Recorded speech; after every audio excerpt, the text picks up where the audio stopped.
নমস্কার বন্ধুরা, আমি ধৃতিমান দ্য ডট চ্যানেলে আপনাদের স্বাগত। বন্ধুরা, কংগ্রেস আরজেডি সহ বিহারের মহাগঠবন্ধন জোটের সমস্ত দল মিলে বিহারে শুরু করেছে ভোট অধিকার যাত্রা। রাহুল গান্ধী সাংবাদিক সম্মেলন করে ভোট চুরির যে অভিযোগ তুলেছেন তার সঠিক উত্তর এখনও অবধি নির্বাচন কমিশন দিয়ে উঠতে পারেনি। অন্যদিকে এসআইআর করে ৬৫ লক্ষ মানুষের নাম বিহারের ভোটার লিস্ট থেকে বাদ গেছে। ফলে মানুষ এমনিতেই এনডিএ জোট সরকারের ওপর ক্ষিপ্ত হয়ে রয়েছে। রাহুল গান্ধী, তেজস্বী যাদব সহ জোট নেতাদের এই যাত্রা বিহারের যেখান দিয়েই যাচ্ছে সেখানেই লোকে লোকারণ্য হয়ে যাচ্ছে। এই যাত্রা ঘিরে বিহারে মানুষের মধ্যে প্রবল উৎসাহ দেখা যাচ্ছে। এদিকে ভোটের আগে বিহারের সমীক্ষায় দেখা যাচ্ছে মহাগঠবন্ধন একটু হলেও বিজেপির এনডিএ জোট সরকারের চেয়ে এগিয়ে রয়েছে। আর এই সমস্ত কিছুকেই চাপা দেবার জন্য সংসদে নিয়ে আসা হয়েছে এক কালো বিল। এই বিলের বিষয়ে সম্প্রতি স্বরাষ্ট্রমন্ত্রী অমিত শাহ সংবাদ মাধ্যম এএনআইকে একটি সাক্ষাৎকার দেন। সাক্ষাৎকারটি মূলত ছিল সম্প্রতি যে সংবিধানের ১৩০তম সংশোধন আনা হয়েছে সেই বিষয়ে।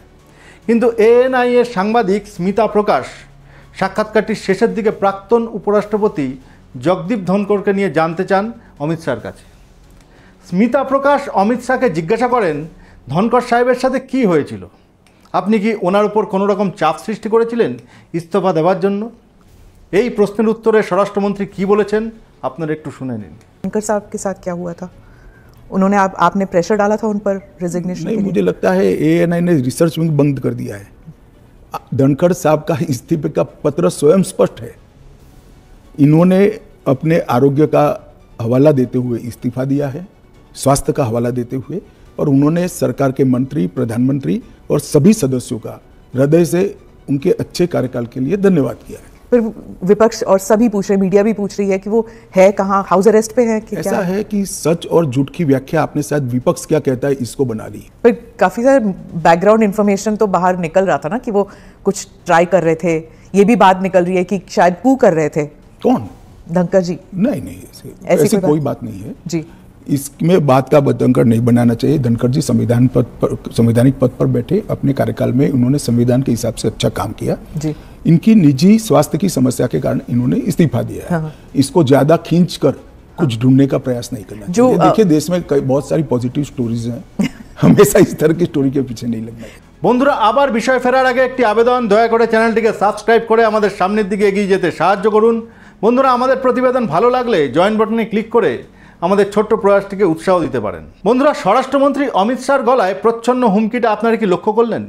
যখন তিনি বলছেন এই রকম বিষয় নিয়ে কাটাছেড়া করবার দরকার নেই, দেশে অনেক পজিটিভ নিউজ আছে।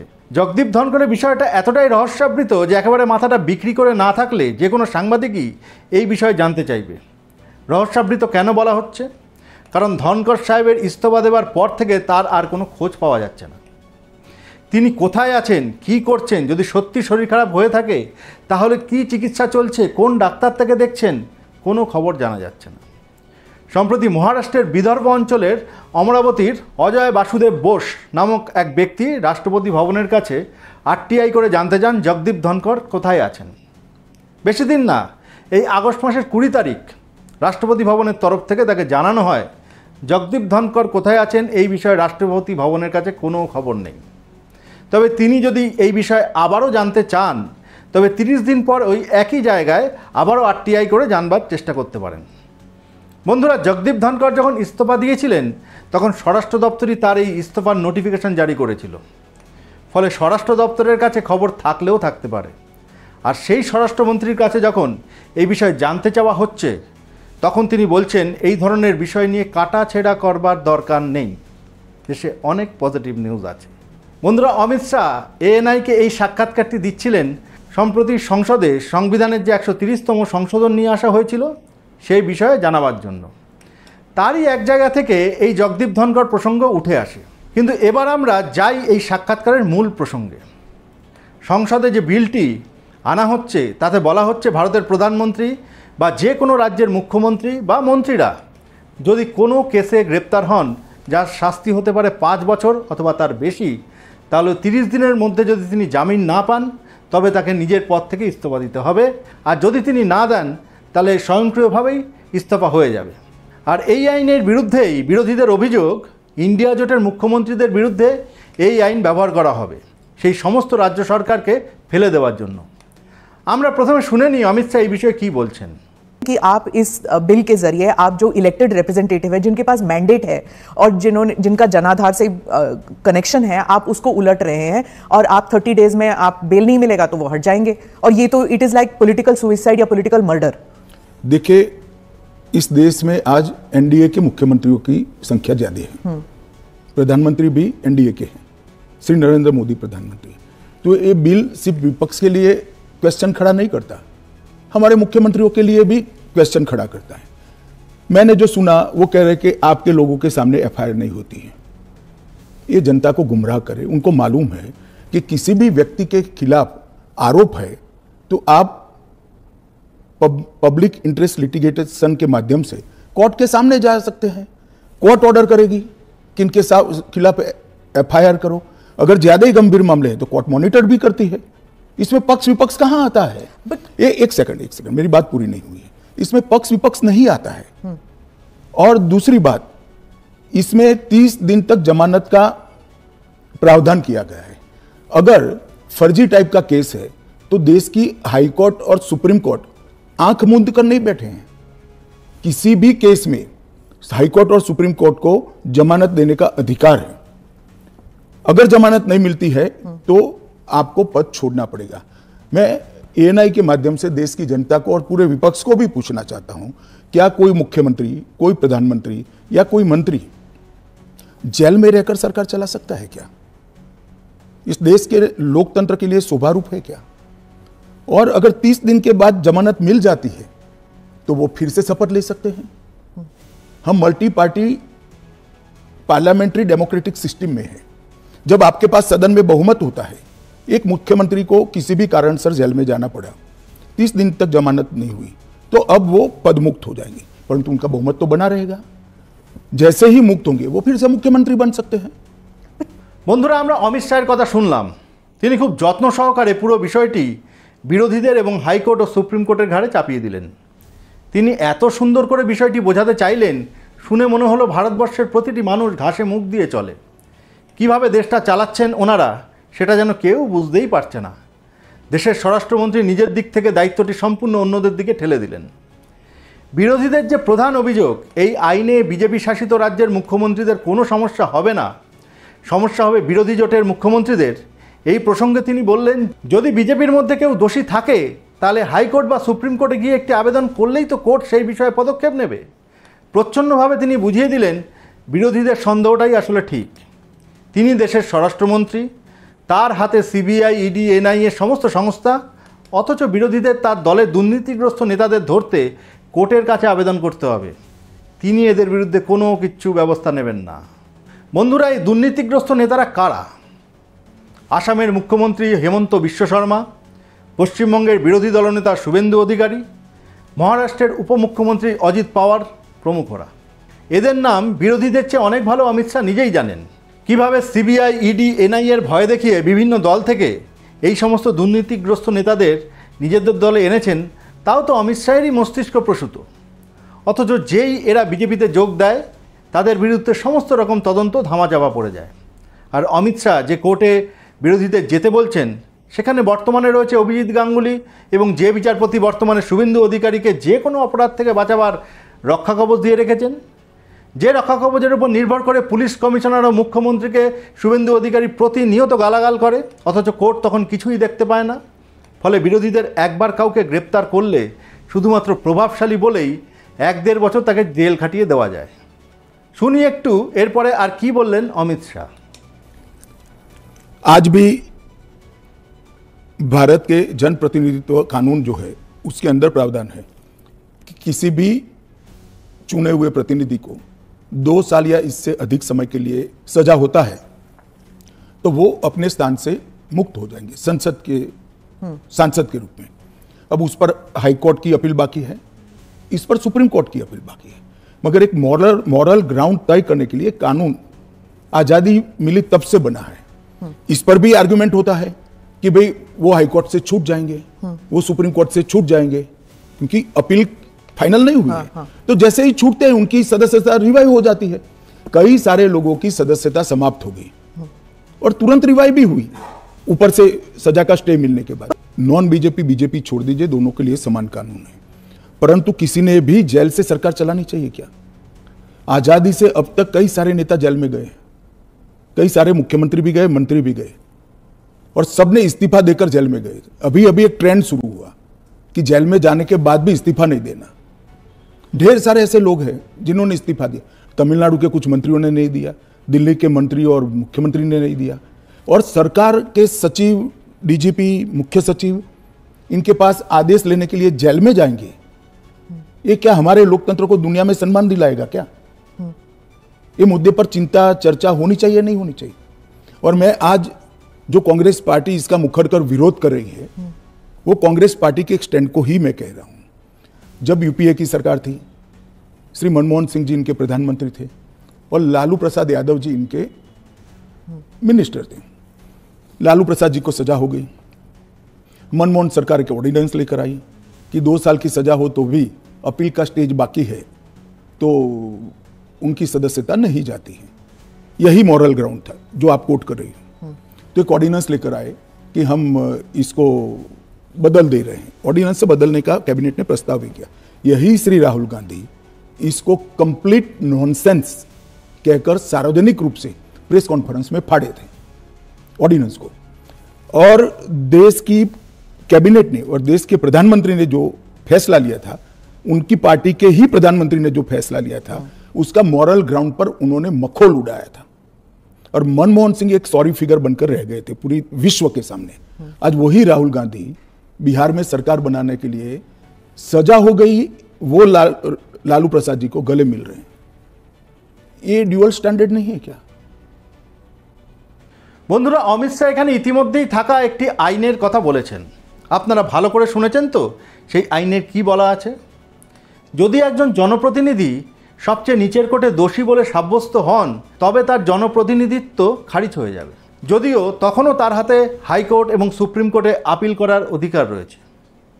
এই আইনটির সাথে তিনি বর্তমান বিলের বিষয়টিকে তুলনা করছেন, কিন্তু আসলেই কি দুটো এক?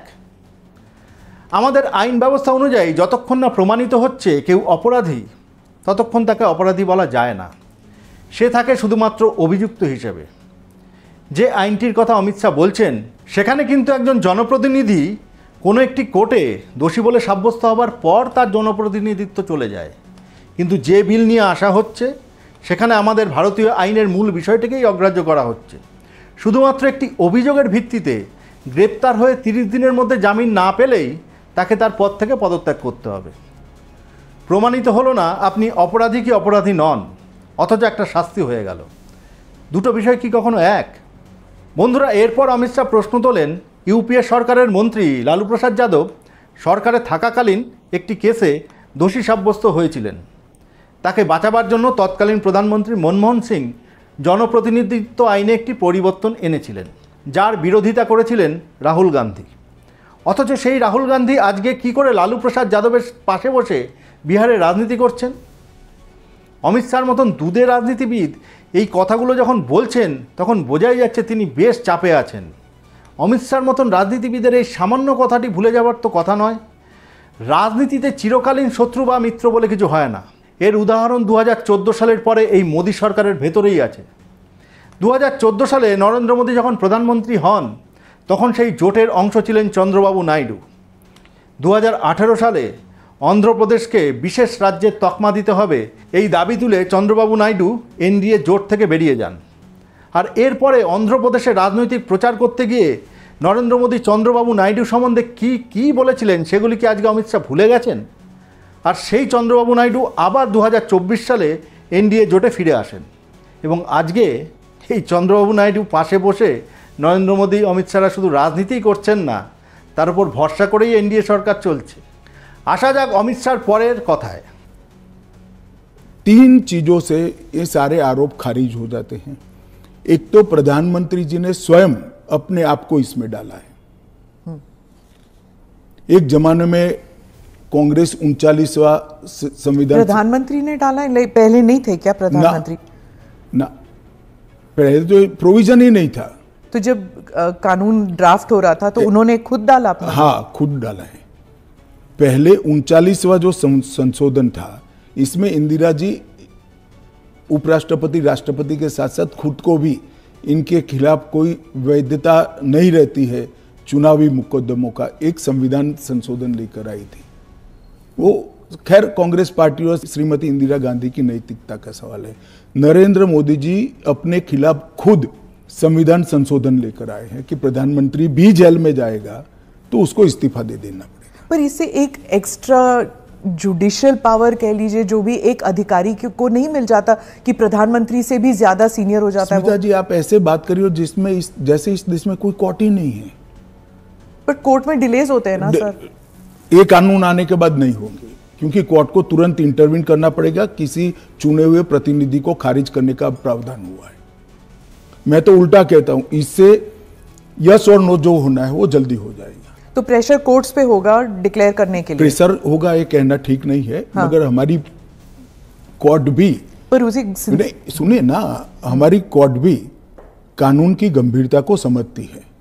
जब 30 दिन के बाद पद छोड़ना है तो वो उसके पहले इसका फैसला करेगी कि बेल मिलना चाहिए या नहीं मिलना चाहिए। हाईकोर्ट में जब केस गया कि श्री केजरीवाल जेल में है तब उनको वहां से इस्तीफा देने चाहिए। पब्लिक इंटरेस्ट लिटिगेशन फाइल हुआ। हाईकोर्ट ने कहा कि हम सैद्धांतिक रूप से मानते हैं कि इनको छोड़ देना चाहिए मॉरल ग्राउंड पर, परंतु अभी के कानून में कोई प्रावधान नहीं है। चलिए, अब कानून में प्रावधान हो गया। मेरा बहुत स्पष्ट मानना है, मेरी पार्टी का मानना है, देश के प्रधानमंत्री का मानना है कि इस देश में कोई भी मुख्यमंत्री हो, मंत्री हो या प्रधानमंत्री हो, जेल में रहकर सरकार नहीं चला सकती। पहले भी कई लोगों ने मॉरल ग्राउंड पर इस्तीफा दिया है। लाल कृष्ण आडवाणी जी ने दिया था, येदुरप्पा जी ने दिया था, ईश्वरप्पा जी ने दिया था, जॉर्ज फर्नांडिस जी ने दिया था। कई सारे लोगों ने मॉरल ग्राउंड पर इस्तीफे दिए। कोई जेल में जाकर सरकार नहीं चलाई। इवन हेमंत सोरेन ने दिया था रिसेंट पास्ट में। जब वो छूट कर आए तो फिर से मुख्यमंत्री बन गए। अब इसका हमने कानूनी प्रोविजन किया है क्योंकि जब पहले कानून बने होंगे, संविधान बना होगा, तब संविधान निर्माताओं ने ऐसी निर्लज्जता का कल्पना नहीं करा होगा कि कोई भी मुख्यमंत्री जेल में जाएगा और अंदर से मुख्यमंत्री बना रहेगा। खैर, अब ऐसी घटनाएं हुई है रिसेंट पास्ट में, तो हमें हमारी नैतिक मूल्यों के स्तर को गिरने नहीं देना चाहिए। एक कानून नैतिक स्तर के मूल्यों को एक आधार देगा और इससे हमारा लोकतंत्र निश्चित रूप से मजबूत होगा। বন্ধুরা, নৈতিকতার কথা বলছেন অমিত শাহ। ঠিকই তো, জেল থেকে কোনো সরকার চলবে এটা তো কোনো ভালো উদাহরণ নয়। কিন্তু 2014 সালের পর থেকে বিরোধী দলগুলোর প্রতি, বিরোধী নেতাদের প্রতি কী ধরনের ব্যবহার করা হয়েছে, ইডি সিবিআইকে বিরোধী নেতাদের পিছনে লাগিয়ে তাদেরকে কিভাবে অপদস্থ করা হয়েছে, ভয় দেখানো হয়েছে, সেগুলো কি খুব ভালো ছবি ছিল? সেগুলো কি খুব নৈতিকতার কাজ ছিল? আচ্ছা, আমরা তো এটাও দেখেছি ইডি সিবিআইকে ব্যবহার করে ভয় দেখিয়ে কিভাবে নির্বাচনী বন্ডে বিজেপি সবথেকে বেশি টাকা তুলেছিল। সেটা কি খুব ভালো নৈতিকতার উদাহরণ ছিল? অভিষেক বন্দ্যোপাধ্যায় যে তথ্যটি সেদিন সামনে নিয়ে এসেছিলেন সেই তথ্যটির কথা বলা যাক। ইডি এখনও অবধি 5892টা কেস করেছে, যার মধ্যে প্রমাণিত হয়েছে মোটে 8টি কেস। শতাংশের বিচারে ধরলে 0.13%। এই 5892টি কেসের মধ্যে কটি কেস বিজেপি নেতাদের বিরুদ্ধে হয়েছে? এর উত্তরটিও কি খুব বড় নৈতিকতার উদাহরণ?